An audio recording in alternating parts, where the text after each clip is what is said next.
So you had mentioned when we were talking about trucking, you brought up child support, and that was another subject we were going to talk about today. Hmm. You talked about how the pressure from the child support system. Can you explain what that looked like for you, or what it does look like for you? Well, so in Ohio, if you get behind in your child support, which you know a lot of people do, and for any variety of reasons, but if you do get behind, Ohio has a law that states that they could take your license from you. And for truck drivers, that's a Yeah. pretty big, pretty big deal there. You don't want to lose your license, but at the same time, some people like myself are paying a lot. And it might not seem like a lot when you break it down to a per child basis, but when it's based on your income, sometimes it can be pretty crippling. Oh Like right, yeah. kind of have to live with my mom because it's pretty significant amount. When you Mhm. got it, the way the system's set up in Ohio, um, if you are in the poverty range, you can get some assistance through the state, food stamps, Medicare, stuff like that. But the child support is never taken into consideration for the people that are paying it. Like if I needed help and I go in there, they're like, "Oh, well, you're making X amount of money. You're making too much." It's like, well, yeah, I make that much, but I don't take that much home. Mhm. So, I'm forced into a position to where I have to rely on other people to help me out. And that's not cool. Most men prefer to not be in a position like that. Yeah. We don't want to ask for help. We want to be the ones that are providing. And, it's a pretty unfortunate position to be in. But, when your pullout game sucks like mine, you're going to have that.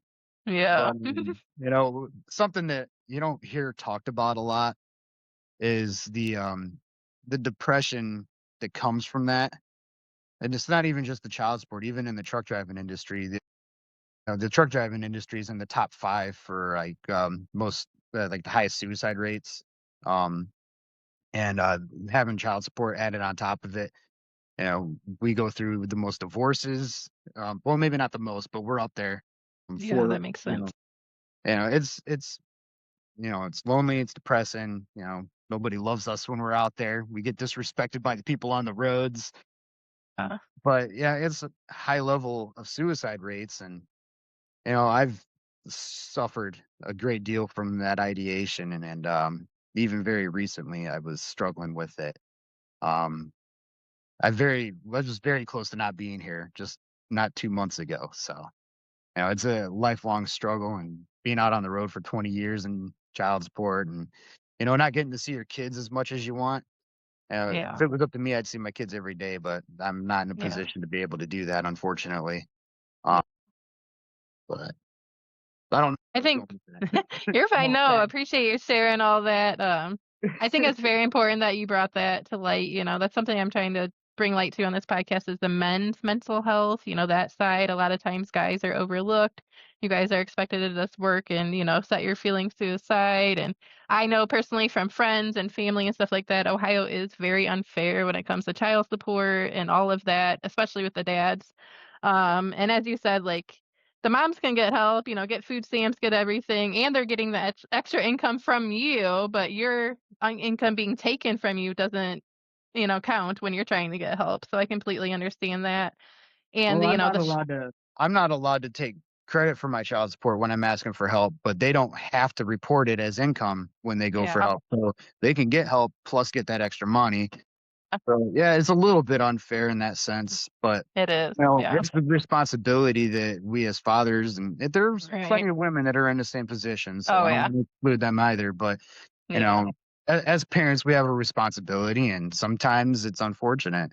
One of Yeah. the biggest things that sucks about the whole thing is that if I get injured or if I'm off of work for any amount of time, I'm still required to pay my child support during that time. They don't stop the child support.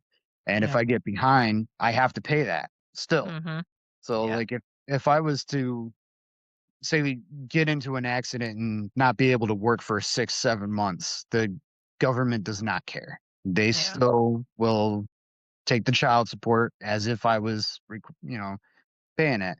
Now, like in the winter times when I get laid off from my seasonal job, if I don't go and find a job, um, I can do my unemployment, but my unemployment they take the child support out of that first, Yeah. and then That leaves you with taxes. not as much, yeah. So yeah, I'll be left with like maybe $100 a week if I'm lucky, Mhm. and Yeah. you can't live off of that. No. So it's another one of those things that just adds to the stress, which adds to the depression, which you know it's like, well, maybe I can just be done with it.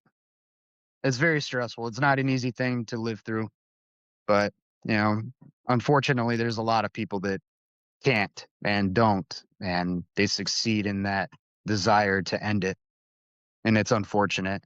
This big part of why I'm building what I'm building. Yeah. Thank you for sharing that with us.